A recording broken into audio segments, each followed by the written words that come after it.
Hi everybody and welcome to Choms Talks. I'm Choms and this is a place where I share my thoughts and opinions.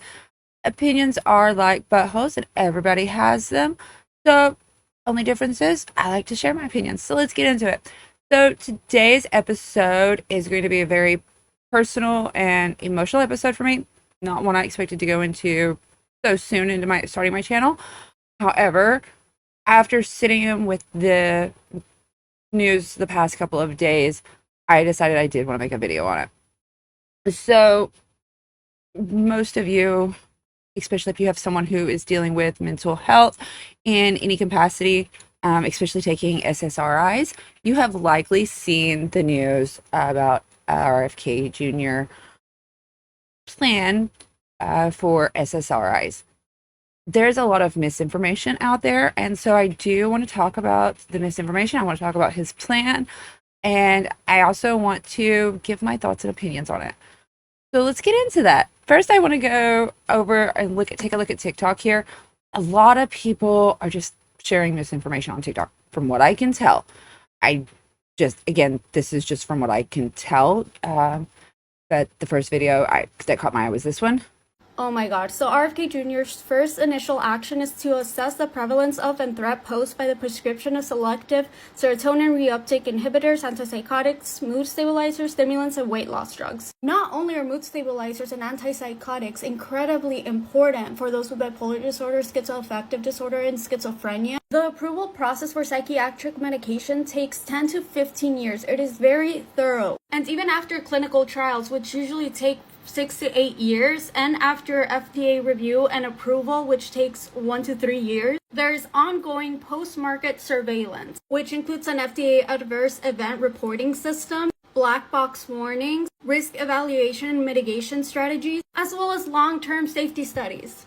It's ongoing. Not to mention, many of the mood stabilizers used to treat bipolar disorder are also used to treat epilepsy. Oh my god, so RFK Jr. She's right. For the most part, she's absolutely right. However, I do want to point out that a lot of the studies that they do, these pharmaceutical companies, do not always share their facts, especially when it comes to failed studies. Failed studies, they do not have to share. They are getting more honest and sharing the failed studies. But if it's a failed study, they don't always have to share that. They'll put it and classify it under trade secrets and just not share it with the general public. I'm going to save a lot of my opinions for later on. But again, this is a very personal topic for me as someone who has dealt with mental health for the majority of my life, as someone who has family members who have dealt with mental health and who has seen friends take SSRIs, come off of SSRIs. So when RFK makes these claims that he's making, it is very, very personal to me and to my family. All right. So one thing I did want to watch with you is I do want to go ahead and watch the NBC News clip. And I do want to go ahead and, because they do go into detail and discuss his actual plan. Let's watch that. The Health and Human Services Secretary launching a new initiative over concerns doctors are overprescribing some popular medications. As of 2026, roughly 44 million Americans take those pills. That's about 16.6% of adults. The number of people taking those medications surging over time. You can see the steady climb over 15 years right here, where it lands right now. The secretary's push aimed at the most commonly prescribed antidepressants, including Prozac, Zoloft, Lexapro, and Paxil. Here to discuss is the New York Times' Ellen Berry, who focuses on mental health and is reporting on RFK Jr.'s new initiative. Ellen, thanks for joining Top Story. So he's concerned about overprescribing. Is overprescribing prevalent in America? I'm not going to say that it's prevalent. Excuse me. I am going to say that it probably does happen. There are most likely a lot of people who are prescribed these SSRIs when there are alternatives that would be better for them. However, there are also people who desperately need these SSRIs to function. and they work great for them. So we do have to take that into account as well. Tonight. So we want to ask you, can you walk our viewers through exactly what RFK Jr. is proposing and why? Sure. He announced a number of initiatives yesterday, all of them focused on helping people to get off psychiatric meds. The first one is a mechanism that would allow providers to be reimbursed for helping patients stop taking medications or reduce them.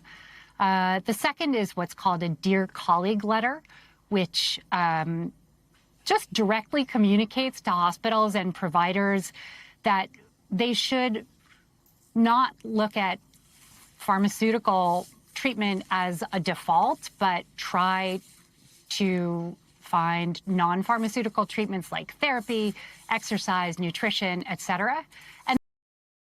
And I agree with that. The medication should never be a default. Your first thing that you should try should be therapy. It should be diet, exercise, sleep, all of those things, because all of those things, any good therapist is going to tell you all of those things will lead to anxiety, depression,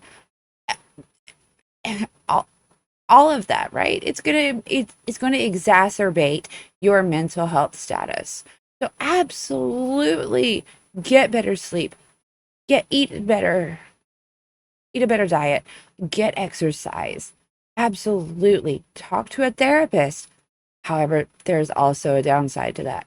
We know that with there being Medicaid cuts, less people are going to have access to therapy. We also know that a lot of insurances do not cover therapy. I am currently in therapy. I have been in therapy for about 6 months now. I had to look at the calendar to remember what date it is. I've been in therapy for about 6 months, and thank God my insurance plan covers it. However, my husband has a separate insurance plan through his work, just because it was cheaper for him with his work to get that insurance plan. However, when we did re-enrollment, we were looking and we noticed that his insurance does not cover therapy. Does not. So I still had to stay with my insurance through my work, so that way I would have the mental health coverage that I needed for myself. And then the third thing that he did is started in motion an expert panel that will begin to formulate guidelines for deprescribing and tapering off SSRIs. Yeah, you know, that second point you mentioned there, RFK Jr. saying doctors should encourage alternative methods before prescribing these medications. What more do we know about those alternatives, and are any of them effective? I think there's lots of good evidence that other mechanisms, things like sleep and exercise and nutrition, but especially psychotherapy, are really effective treatments for depression and anxiety and other disorders. However, they're not as easy to get.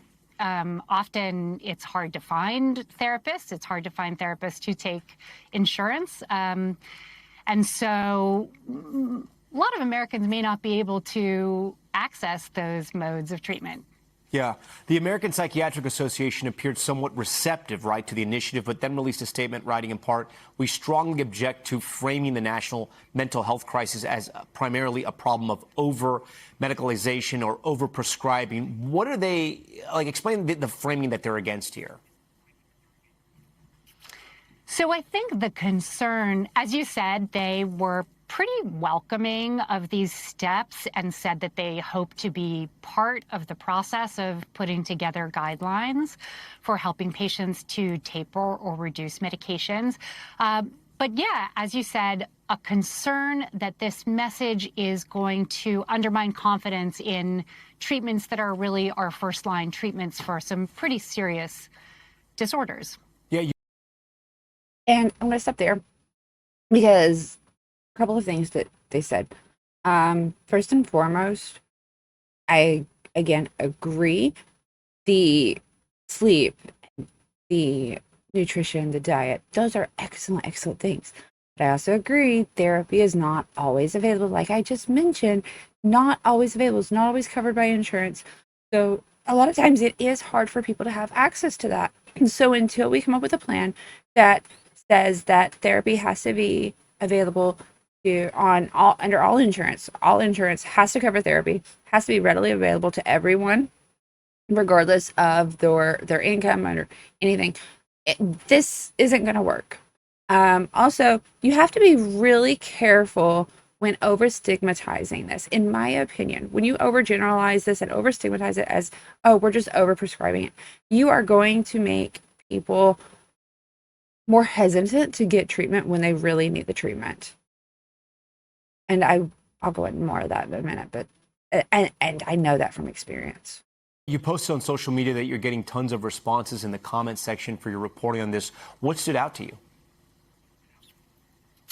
Yeah, I mean, I always watch the reader comments, and last night they really kind of exploded, and I would say really on two separate sides.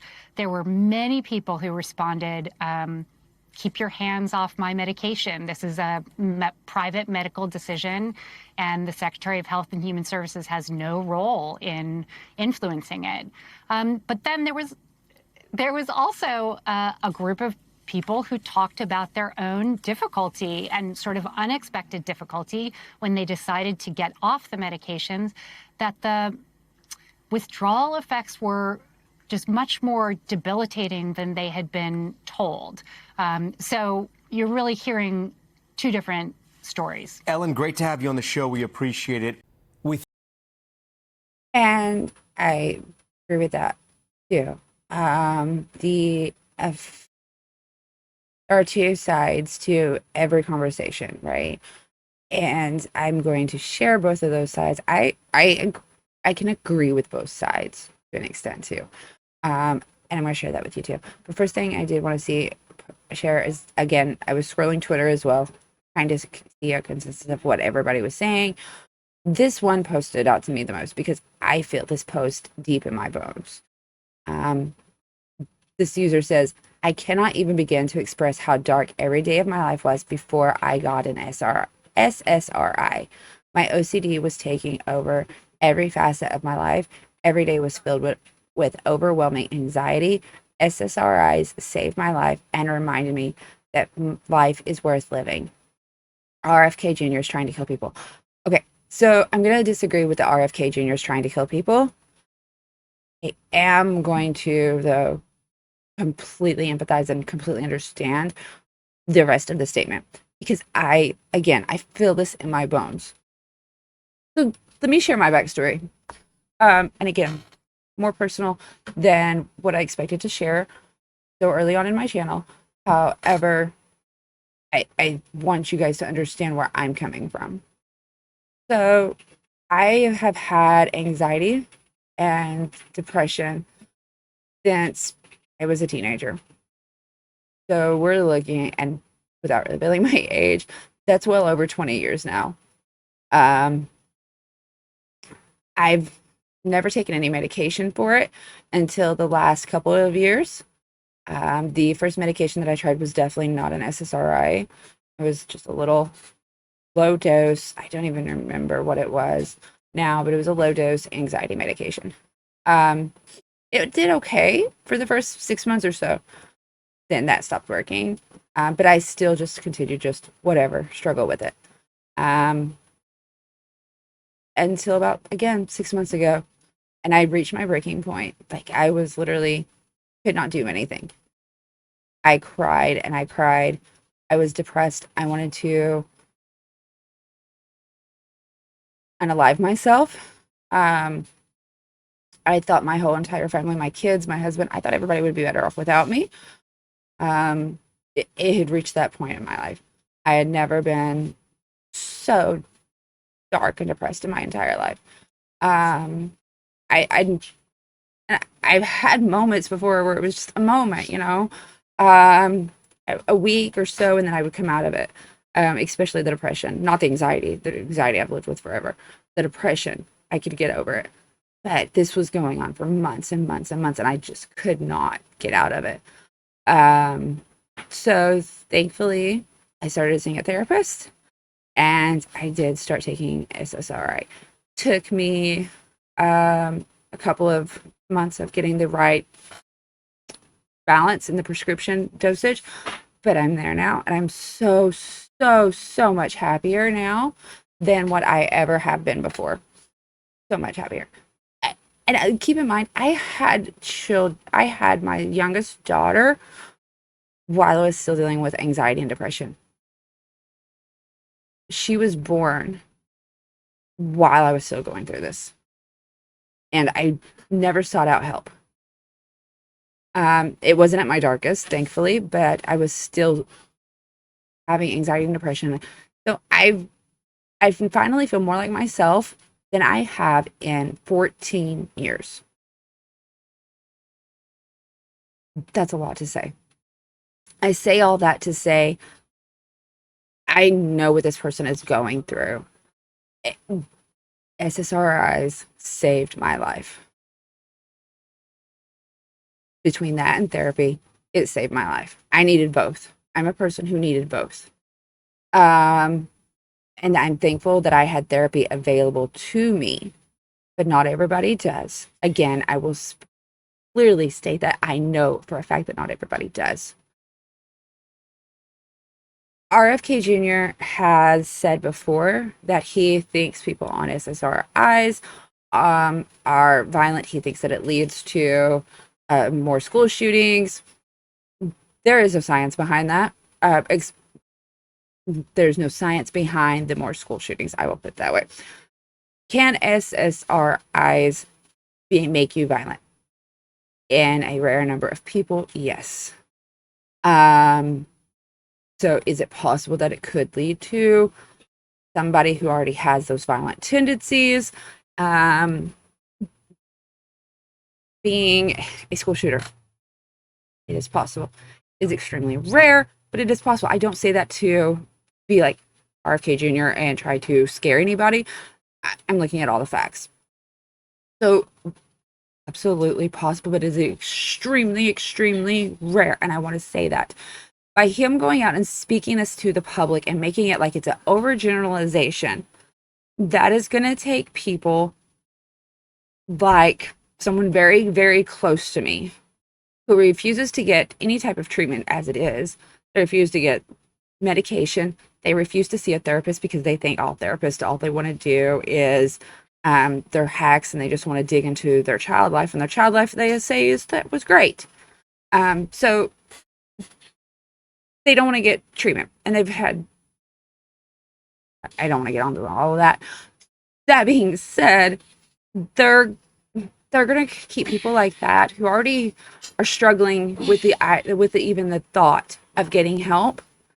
They're going to make them less likely to get help. Those of us who are on SSRIs and know what a great benefit SSRIs are, we're going to want to keep our SSRIs for the most part. However, it's the people, I'm worried for the people who need the help, that he is going to stop from getting that help when he makes comments like that, because he's making overgeneralized comments that he should not be making. When he makes comments about how SSRIs are harder the withdrawals from SSRIs are worse than heroin. Again, that is an overgeneralization. Some people can do a tapering withdrawal from SSRIs without any problems. Depending, and keep in mind, every different medication has its own tapering schedule, and it does depend on how long you are on that medication. So this can take months, this can take years to come off of, to make sure that you are weaned off of it correctly. Can it be as bad as heroin? Absolutely. The withdrawal effects can be as bad as heroin. I am not going to deny that. Never would I deny that, because I have seen people come off of withdrawals from SSRIs. They become violent. They have manic moods, swings. A whole lot of horrible things can happen to them, right? I know that. I've seen it. A very good friend of mine went through that. So I know what can happen. You also, can, the chills and the fevers and all that aside. And I've also heard studies of people who can have lasting brain damage when not tapered off correctly and they just stop cold turkey, which you should never do with any medication. Never, ever do with any medication. Do you ever want to just stop any medication with cold turkey? I don't care what it is. But regardless,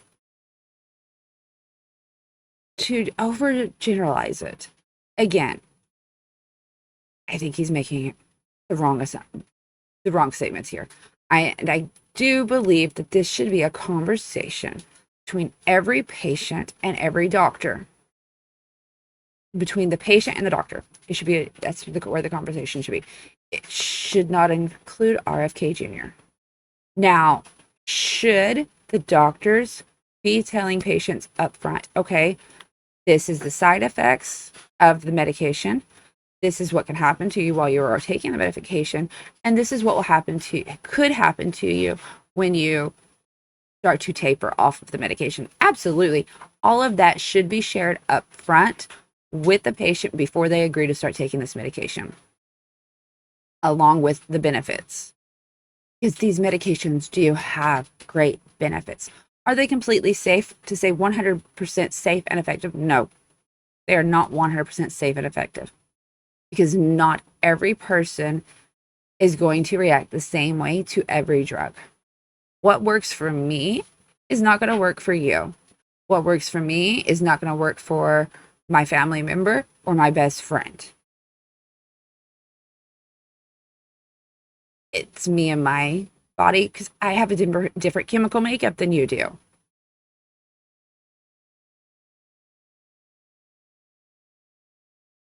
But we do know depression and anxiety and things like that, those are caused by chemical imbalances. Sometimes praying it away, some therapy, all of these other things cannot fix the chemical imbalance in your brain. So we need the SSRIs. So I do want everyone to keep that in mind.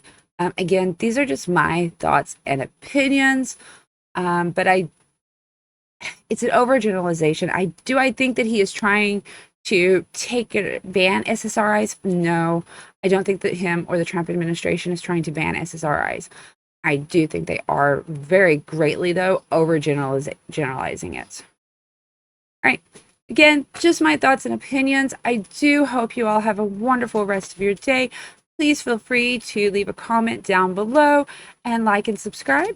And I'll see you next time. Thank you. Bye.